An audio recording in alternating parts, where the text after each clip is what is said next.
नमस्कार। आपका अखबार के YouTube चैनल पर आपका स्वागत है। मैं हूं प्रदीप सिंह। आज रविवार है तो रविवार विशेष का दिन है।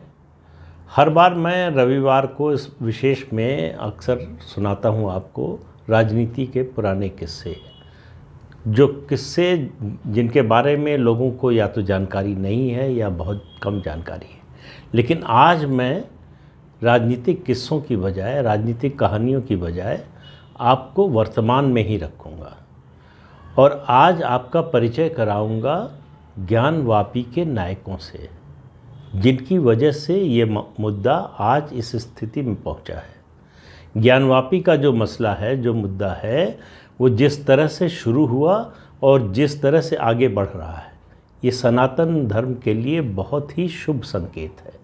आने वाला समय बताएगा कि ये कितनी बड़ी घटना थी। आज वर्तमान में जो लोग देख रहे हैं, रोज़ सुनवाई के बारे में जिनको जानकारी मिल रही है, शायद इस बात का एहसास न हो कि इसका महत्व कितना बड़ा है। लेकिन आने वाले समय में जब पलटकर आप देखेंगे, आप ही कुछ साल बाद देखेंगे, तब आपको लगेगा कि आपने इतिहास बनते हुए देखा है। और इतिहास बनते हुए देखा है तो इस इतिहास के बनते हुए बहुत से लोगों को बड़ी तकलीफ़ हो रही है। ख़ास तौर से अब मैं लेफ़्ट लिबरल और लेफ़्ट इंटेलेक्चुअल की बजाय इनको कहूँगा जो हिंदू द्रोही हैं। और इसमें मैं मुसलमानों को नहीं रखता, वो अपने धर्म के लिए लड़ते हैं।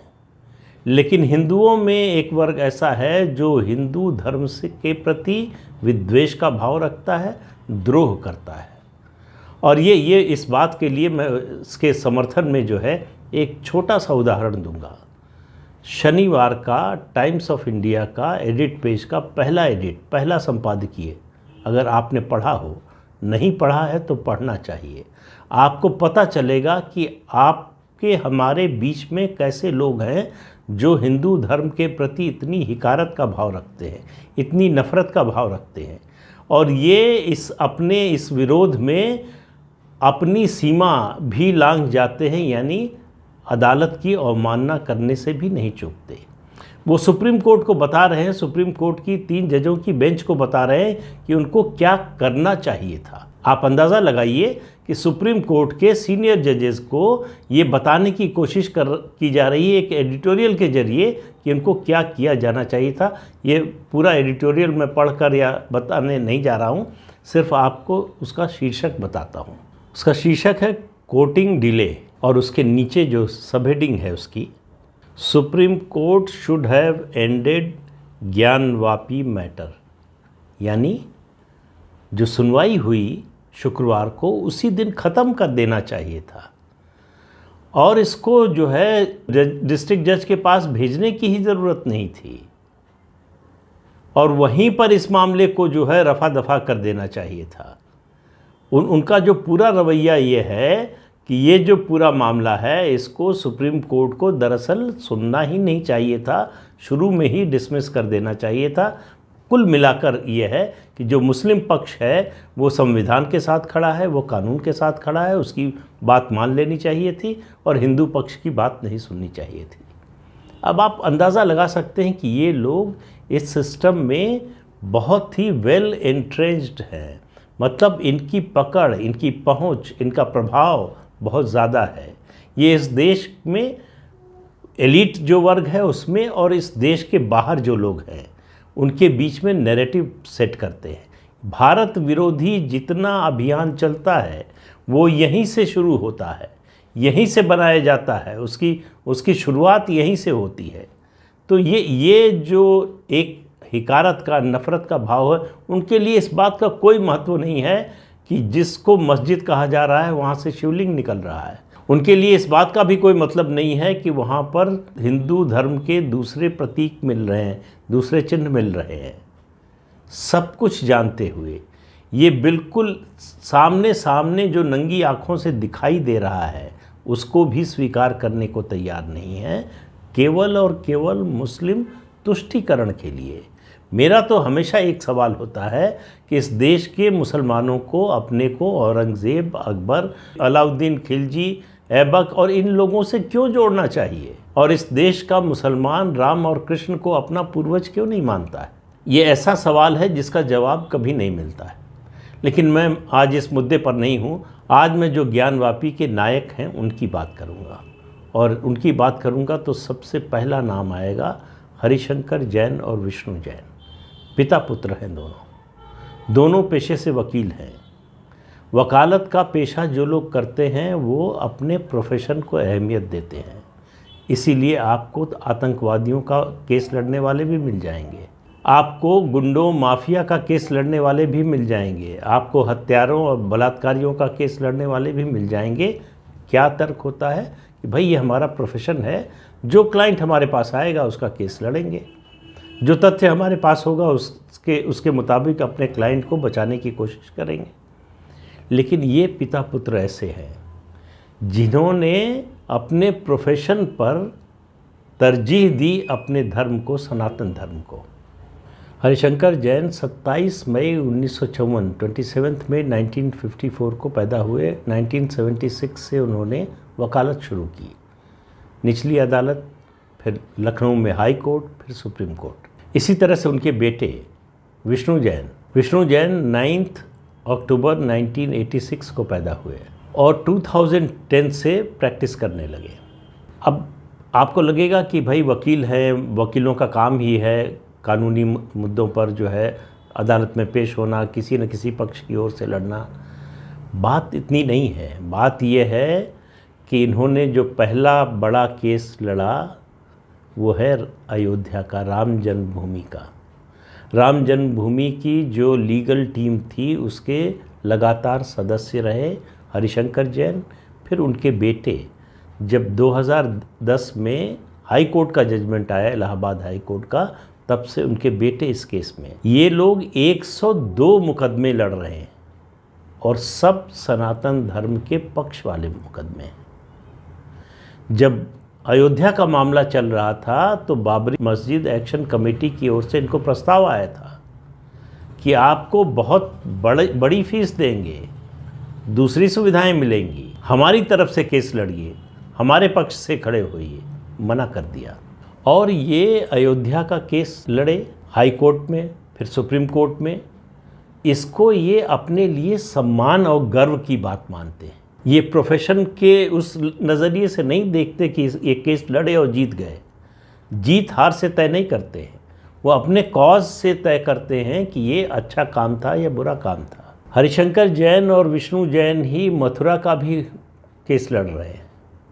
यही लोग वक्फ बोर्ड का जो एक्ट है 1995 का और 2013 में उसमें जो अमेंडमेंट हुआ उसके खिलाफ भी लड़ रहे हैं। इन्होंने प्लेसेस ऑफ वर्शिप एक्ट जो 1991 है इसको भी सुप्रीम कोर्ट में चुनौती दी हुई है। और हम आप सब लोग जानते हैं कि अयोध्या में रामलला के मंदिर के लिए एक बड़ी लीगल टीम थी, लड़ी, हाई कोर्ट में जीती, सुप्रीम कोर्ट में जीती, तमाम तरह के एविडेंस दिए गए।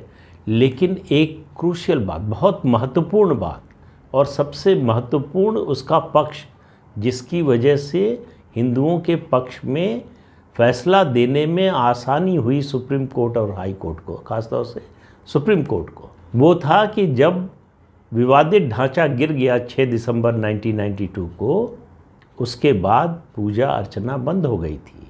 तो उनको ये मालूम था, हरिशंकर जैन ये समझ रहे थे कि अगर ऐसा नहीं होगा तो हमारा दावा कमज़ोर हो जाएगा, हमारा उस पर अधिकार है, हमारा उस पर कब्जा है, ये साबित करना मुश्किल हो जाएगा। तो वो इलाहाबाद हाई कोर्ट की लखनऊ बेंच में गए और उन्होंने कहा कि रामलला की पूजा अर्चना और उनका दर्शन रोज़ होना चाहिए। और उसका आधार उन्होंने बनाया, उन्होंने कहा कि भगवान राम कॉन्स्टिट्यूशनल एंटिटी हैं, संविधान की जो मूल प्रति है उसके हर पन्ने पर भगवान राम की फ़ोटो है, चित्र है उनका। और लगातार 10 दिन तक इस पर सुनवाई चली और वो केस जीते और इलाहाबाद हाई कोर्ट की लखनऊ बेंच ने ये माना, फैसले में माना कि भगवान राम कॉन्स्टिट्यूशनल एंटिटी हैं, उनके दर्शन, उनकी पूजा को रोका नहीं जा सकता। उसके बाद और आदेश दिया कि तत्काल प्रभाव से उनकी पूजा अर्चना जो है और दर्शन शुरू किया जाना चाहिए। ये मुद्दा ऐसा है, सुनने में शायद बहुत बड़ा न लगे, लेकिन इसने केस को हिंदुओं के पक्ष में करने में बहुत बड़ी भूमिका निभाई। और इनका कमिटमेंट देखिए, इनके बेटे ने एक जगह मध्य प्रदेश में कहीं एक भाषण में बताया कि वो कैसे इन मुद्दों की ओर जो भारतीय सभ्यता से जुड़े हुए हैं, भारतीय संस्कृति से जुड़े हैं, सनातन धर्म से जुड़े हैं, उनकी ओर कैसे उनकी रुचि बढ़ी, कैसे इसमें आए। पिता तो शुरू से थे, उनका मानना है कि पिता को ये संस्कार उनकी माँ से मिले थे, यानी विष्णु जैन की दादी से मिले थे। अब विष्णु जैन ने बताया कि दिल्ली में थे ये लोग, एक दिन इनके पिता को अस्थमेटिक अटैक हुआ, कोर्ट में थे, खबर मिली, अस्पताल पहुँचे। अस्पताल में बताया डॉक्टर्स ने कि हमारे पास वेंटिलेटर नहीं है और उनकी हालत बहुत ख़राब है, इनको सेप्टोसीमिया हो गया, इनके बचने की उम्मीद बहुत कम है। अब ये विचार चल रहा था क्या किया जाए, कहीं शिफ्ट किया जाए, नहीं किया जाए, क्या हो। हरिशंकर जैन ने बुलाया अपने बेटे को, विष्णु जैन को, और कहा कि वो जो लखनऊ का मस्जिद वाला केस है जिस पर दावा है हमारा कि ये मंदिर था तोड़कर बनाया गया है, उसमें जवाब भेज देना, नहीं तो वो डिसमिस हो जाएगी और हम केस हार जाएंगे। विष्णु जैन को लगा कि जो व्यक्ति मरने के करीब है, एक तरह से डेथ बेड पर है, डॉक्टर जवाब दे चुके हैं, उसको चिंता उस केस की है जिसमें हिंदुओं का पक्ष जो है कमज़ोर न पड़ जाए, इसकी चिंता है। बोले मैं भी नए लोगों की तरह, नए युवकों की तरह, आज की पीढ़ी की तरह सोचता था कि अच्छी जीवन शैली होनी चाहिए, पैसा आना चाहिए, पैसा कमाना चाहिए। बोले कि हम एडवोकेट जनरल बनकर जो है सरकारी सुख सुविधा का भोग कर सकते थे। बोले उस दिन से मैं बदल गया, उस दिन से मुझे समझ में आया कि ये काम जो हम कर रहे हैं, जो हमारे पिता कर रहे हैं, उनके साथ जो मैंने काम करना शुरू किया है, यही हमारे जीवन का ध्येय होना चाहिए। तो इसलिए ये पिता पुत्र दोनों, ये वकील के तौर पर नहीं, ये एक सनातनी के तौर पर कमिटेड हैं, पूरा जीवन एक तरह से समर्पित कर रखा है। और दोनों अच्छे वकील हैं, दोनों अच्छी फीस लेकर बड़े बड़े मुकदमे लड़ सकते हैं, बड़े बड़े केस ले सकते हैं, बड़े क्लाइंट मिल सकते हैं, लेकिन वो ज़्यादातर मामले ऐसे ही लेते हैं। और इसीलिए उन्होंने श्रृंगार गौरी का केस लेने का फैसला किया। तो ये दरअसल ज्ञानवापी का जो मामला है, जो मुद्दा है, जो केस है, उसके नायकों में सबसे ऊपर मैं रखता हूँ इनको, दोनों पिता पुत्र को। इनकी जितनी प्रशंसा की जाए, इनके कमिटमेंट को शत शत प्रणाम करना चाहिए हम सबको, जो भी सनातन धर्म में यकीन रखते हैं, जिनको भी सनातन धर्म की चिंता है। अब अगले नायकों पर आइए। दरअसल ये नायक नहीं, नायिकाएं कहना चाहिए। 5 महिलाएं हैं जिन्होंने, जो इनमें से 4 जो है बनारस की ही रहने वाली हैं और 1 जो है दिल्ली की रहने वाली हैं, आपस में संपर्क था। ये चारों महिलाएं अक्सर जाती रहती थी काशी विश्वनाथ मंदिर और संकट मोचन, दूसरी जगहों पर, और इस तरह से धार्मिक सम्मेलनों में मुलाकात होती रहती थी।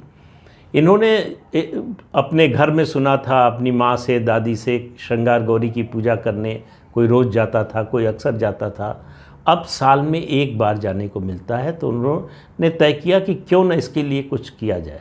तो ये हरिशंकर जैन जी के पास गए और उनसे कहा, वो तुरंत तैयार हो गए।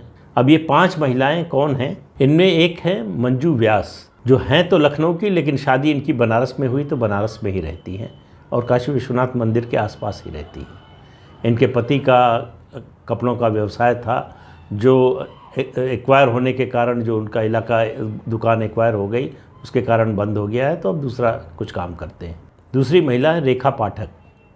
इन्हीं लोगों ने मिलकर जो है 17 अगस्त 2021 को तय किया कि एक केस फाइल करना। केस फाइल हुआ। तीसरी महिला हैं लक्ष्मी देवी, जो बनारस के ही सूरजकुंड में रहती है। चौथी महिला हैं सीता साहू, जो बनारस के चेतगंज इलाके में रहती है। और 5वीं महिला हैं, मैंने बताया आपको, दिल्ली की, जिनका नाम है रेखा सिंह। इन 5 महिलाओं ने भारत के इतिहास में एक नया मोड़ ला दिया। ज्ञानवापी के बारे में जिस सच्चाई को हम आप पीढ़ियों से जानते थे, लेकिन कोई मानने को तैयार नहीं था, उस सच्चाई को सबके सामने ला दिया। और अगर इन्होंने ये याचिका दायर न की होती तो ज्ञानवापी का सच अब भी छिपा रहता, अब भी कोई मानने को तैयार न होता। और भगवान शंकर का अपमान इसी तरह से होता रहता। जिस तरह से वजू खाने में शिवलिंग का होना और उसमें हाथ धोना, पैर धोना, थूकना, ये इससे बड़ा हिंदू धर्म का अपमान कोई नहीं हो सकता। और वो सालों साल नहीं, सदियों से हो रहा है। इससे आप अंदाज़ा लगाइए कि हिंदू धर्म के विरोधी, जो हिंदू द्रोही हैं, फिर कह रहा हूँ, ये इनको प्रोटेक्ट करने वाले, ऐसा करने वालों को प्रोटेक्ट करने वाले ये हिंदू द्रोही हैं। असली विलेन वो हैं। मैं मुसलमानों को उस तरह से विलेन नहीं मानता जैसा इन हिंदू द्रोहियों को मानता हूँ। तो ये 5 महिलाएं हैं जिनको मैं दूसरा नायक या दूसरी नायिका कह ले मानता हूँ। तीसरे हैं बनारस के सिविल जज सीनियर डिवीज़न रवि कुमार दिवाकर, दलित समुदाय से आते हैं, लखनऊ के रहने वाले हैं, लखनऊ से ही पढ़ाई लिखाई की है। 2009 में ये सिविल जज जूनियर अपॉइंट हुए थे। पहली पोस्टिंग इनकी आजमगढ़ में हुई थी, उसके बाद ट्रांसफ़र होते बनारस पहुँचे। बनारस पहुँचे नहीं, जैसे प्रधानमंत्री नरेंद्र मोदी ने कहा था ना कि मैं आया नहीं हूँ, गंगा माँ ने बुलाया है, वैसे ही ये आए नहीं। इनको भगवान शिव ने बुलाया, इनको भगवान नंदी ने बुलाया कि भाई मेरी प्रतीक्षा ख़त्म होनी चाहिए, कब तक प्रतीक्षा करूँगा। तो नंदी की प्रतीक्षा ख़त्म करने में ये सहायक बने। इन्होंने साहस दिखाया उस मुकदमे को सुनने का, उस पर आदेश देने का, और उनका एक वाक्य बरसों बरस और सदियों तक गूंजता रहेगा हिंदू धर्म के मानने वालों के दिलो दिमाग पर कि ताला खोलना पड़े तो खोलो, तोड़ना पड़े तो तोड़ो, लेकिन सर्वे तो होगा। और सर्वे हुआ, और सर्वे हुआ उसके बाद जो है सच और तथ्यों की ऐसी बाढ़ आई जिसमें सारे विरोधी एक तरह से दब गए हैं। मुस्लिम पक्ष के पास कोई तर्क नहीं बचा है, हिंदू द्रोहियों के पास बौखलाहट के अलावा कुछ नहीं बचा है। और ये जो टाइम्स ऑफ इंडिया के एडिटोरियल का मैंने जिक्र किया, जिस सज्जन ने लिखा होगा, उनको पढ़ते हुए मुझे लगा कि शायद वो लिखते समय अपने बाल भी नोच रहे होंगे कि ये कैसे हो रहा है।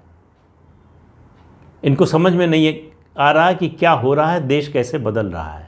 तो रवि कुमार दिवाकर मेरे तीसरे नायक हैं इस ज्ञानवापी के पूरे मुद्दे के। चौथे नायक हैं अजय मिश्रा, जो पहले कोर्ट कमिश्नर थे, जिनको हटा दिया गया कि उन्होंने कुछ जानकारियां लीक कर दी। वो उससे बहुत दुखी, बहुत क्षुब्ध थे, लेकिन मैं मानता हूं कि उन्होंने सनातन धर्म के लिए जितना बड़ा काम किया है, उन्होंने अपने प्रोफेशन पर, अपने सनातन धर्म की जो आस्था है उसको महत्व दिया ज़्यादा। और वो उन्होंने जो जानकारी दी, उन्हीं की जानकारी के आधार पर देश भर में ये माहौल बना है। सनातन धर्म के मानने वालों के मन में उत्साह, गर्व, खुशी का ये जो माहौल बना है उन्हीं की वजह से। उनके विरोधियों के मन में जो निराशा, क्षोभ, क्रोध, ये सब का भाव आ रहा है, वो उन्हीं की वजह से। तो मेरा मानना है कि अजय मिश्रा, उनको आगे इतिहास याद रखेगा उनके इस कंट्रीब्यूशन के लिए, उनके इस योगदान के लिए। वो भले ही कोर्ट कमिश्नर के पद से हटा दिए गए हों, भले ही उनको दुख हो रहा हो कि उनके साथ ऐसा हुआ, उन्होंने शायद कहीं कहा कि उनके साथ धोखा हुआ, मुझे मालूम नहीं धोखा हुआ नहीं हुआ, मैं उसमें जाना भी नहीं चाहता, लेकिन उनका जो योगदान है उसको सनातन धर्म हमेशा याद रखेगा, हिंदुओं को हमेशा याद रखना चाहिए। और 5वें नायक के रूप में मैं मानता हूँ जो बाकी 2 कोर्ट कमिश्नर विशाल सिंह और दूसरे हैं, उनकी जो रिपोर्ट, जिस श्रद्धा भाव से, जिस तन्मयता से और जिस कमिटमेंट से इन लोगों ने अदालत के आदेश के मुताबिक ये रिपोर्ट तैयार की, वो रिपोर्ट इस देश के इतिहास को बदलने वाली होगी। ऐतिहासिक रिपोर्ट है। उसमें जो तथ्य आए हैं उनको काटना किसी वकील के लिए संभव नहीं है। मुस्लिम पक्ष के लिए, जो मस्जिद का पक्ष है, उसके पास बचाव का एक ही रास्ता है कि इस मामले की सुनवाई नहीं होनी चाहिए, क्योंकि 1991 का जो प्लेसेस ऑफ वर्शिप एक्ट है वो इसकी इजाज़त नहीं देता।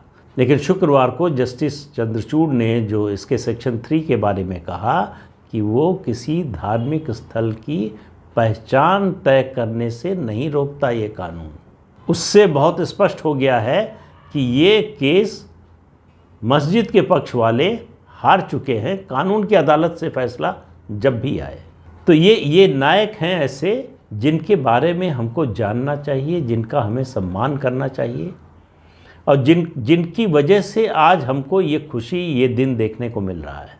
तो देखिए, समाज में नायक ऐसे ही बनते हैं जो अपने कमिटमेंट के कारण स्वार्थ से ऊपर उठकर समाज के लिए, धर्म के लिए काम करते हैं। उन्हीं को लोग याद करते हैं, लंबे समय तक याद किए जाते हैं। तो आज के अंक में इतना ही। अगले अंक में फिर मिलेंगे किसी नए मुद्दे के साथ। तब तक के लिए इजाज़त दीजिए। आपसे अनुरोध है कि ये चैनल देखिए, शेयर कीजिए, लाइक कीजिए और सब्सक्राइब ज़रूर कीजिए। नमस्कार।